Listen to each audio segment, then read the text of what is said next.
Let us discuss briefly the question of the dual consciousness of Jesus Christ, which is intricately associated with his dual nature.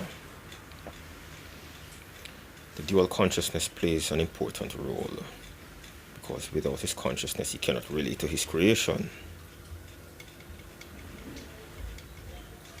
Oneness believers, as myself,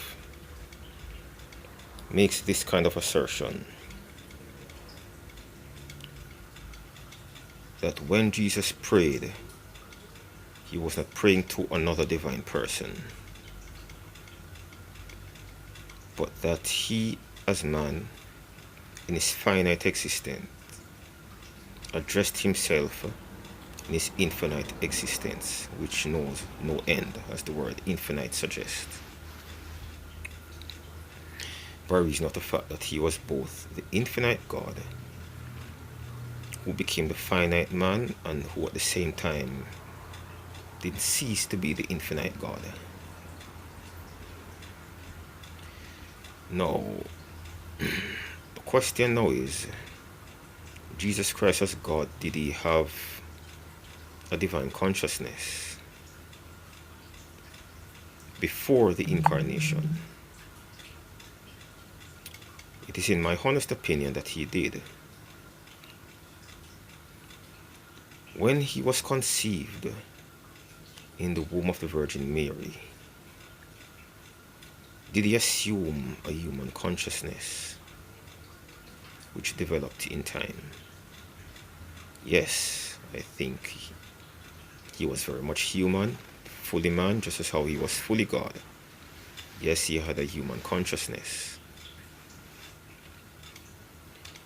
Now, when he assumed a human consciousness, on the basis that he can only have one consciousness, exactly what became of his divine consciousness? Did it cease to exist? Or went into some kind of a lull? Or went into some kind of sleep? In my opinion, it was very much there. Because remember, if we are going to assert that he became what he was not, and at the same time didn't cease to be who eternally was and still is, then it logically follows then that while he remained infinitely conscious, knowing all things, being omniscient, he assumed a limited consciousness which at one point in time knew absolutely nothing. It sounds very absurd to those who deny that Jesus is the Father when this line of reasoning by oneness is employed. That there are things that Jesus Christ knew as God which he did not know as man. And that is seen in a rather incredible light. And if I was grown up in a Trinitarian home, then quite possibly I would not be speaking the oneness language today. Now, Christ's consciousness was a single consciousness, but it was not divine only, and it was not human only. It was both human and divine in one person. At the incarnation, the two natures were fused as one inseparable nature. Hence it was possible for him to remain one person, but yet within his being, in his inseparable being, the human side was distinguished from his divine side. And the reverse holds true. This clears up then my understanding of Mark 13 verse 32. But of that day and that hour knoweth no man, no, not the angels in heaven, neither the Son, but the Father. According to Mark 13:32, the Father alone knows the time of the coming of the Son of Man, which suggests that the Father alone is omniscient, Doesn't it logically follow then that the Father alone must be God? What became of Christ's all-knowingness or omniscience? Because his divine nature, his infinite divine nature, never ceased to exist when he assumed limited knowledge and a limited consciousness as a man. It is my honest opinion that he functioned in a dual way, in keeping with his dual nature, where on one hand he can speak as God, and on another hand he can speak as a man. There are scriptures that relate to him in his humanity only, and other scriptures that relate to him in his divinity only. Many deny this by saying that if he's one person, then he cannot speak as man and not speak as God.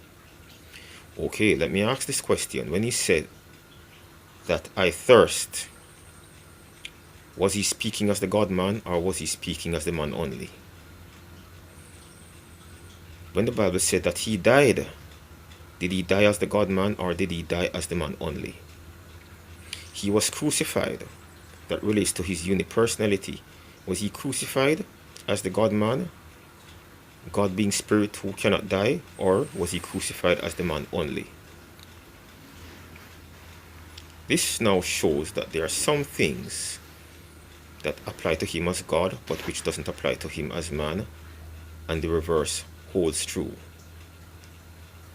Because he's infinite, who became finite, and at the same time never ceased in his infinite existence. How can an omniscient God grow in wisdom? Because omniscience is his nature. But yet of that same Jesus, according to the flesh, he grew in wisdom and was in favor with God and man. There was a time when that mortal brain of his was a total blank tape, knowing nothing. Does that same principle of limitation apply to him as God? Because my belief is a God who knows nothing and a God who learns is no God at all. So, when the Bible says that he grew in knowledge, it refers to him in his humanity only. And in his human role, he prayed to that divine side of himself. Let us go to a quick scriptural example. John 1 verse 10, he was in the world, and the world was made by him. That is to say, he was in the world as one of his own creation. And the world was made by him. When you think of him as the creator, there then has to be a creator-creature relationship with his divinity and humanity. Revelation 22 verse 16, think about this one. He said, I am the root and the offspring of David. Root there speaks of source, thus identifying his divine parental relation to David. If he is David's God and Father according to his deity, then what relation does he as the root have to the offspring of David? Is it possible for him to be David's God and not be the God of David's seed? He is the root also of Jesse, and when you go up the generation line, you will discover that he must be the root of the entire messianic lineage, beginning with Adam. If from Adam going straight down are his human children, where the messianic lineage is concerned, then what relation does he have to the last child in that lineage, and just who is that child? Think on these things. The Lord bless you real good.